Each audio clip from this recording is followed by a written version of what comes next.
যে কোনো রান্নায় যদি অসাধারণ স্বাদ আনতে চান তাহলে এই গরম মশলাটি আপনার জন্য। আসসালামু আলাইকুম এভরিওয়ান, কেমন আছেন সবাই? আশা করি নিশ্চয়ই ভালো আছেন। সবাইকে রমজানুল মোবারক। এই রমজানে একটি ম্যাজিক মশলা নিয়ে চলে আসলাম। তাহলে চলুন শুরু করি আমার ম্যাজিক মশলা বানানো। আমি এখানে 2 টেবিল চামচ এলাচ, 1 টেবিল চামচ কালো এলাচ, 4-5টা বড় দারুচিনির স্টিক নিয়ে এখানে ভেঙে নিয়েছি। তার সাথে এখানে 1 টেবিল চামচ লং, হাফ টেবিল চামচ কালো গোলমরিচের গুঁড়ো, 1 টেবিল চামচ শাহি জিরা, 1 টেবিল চামচ জিরা আর সাথে 1 টেবিল চামচ ধনিয়ার গুঁড়া দিয়েছি। আমি যেসব মশলা ব্যবহার করেছি এই মশলাগুলো মোটামুটি যারা রান্না করে সবার ঘরেই থাকে।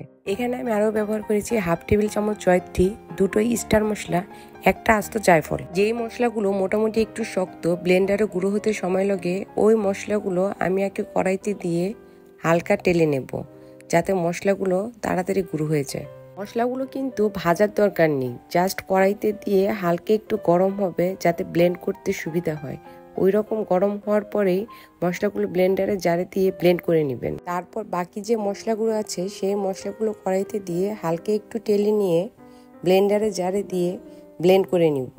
মশলাগুলো খুব মিহি করে ব্লেন্ড করে নিতে হবে, দানা দানা যেন না থাকে। মশলাগুলো হালকা একটু গরম করে নেওয়ার একটাই কারণ হলো মশলাগুলো যাতে খুব ভালোভাবে ব্লেন্ড হয়ে যায়। ব্লেন্ড করার পর মশলাগুলো একটি ছড়ানো পাত্রে ঢেলে রেখেছি যাতে এটা ঠান্ডা হয়, কারণ ব্লেন্ড করতে করতে মশলাগুলো খুব গরম হয়ে গিয়েছে।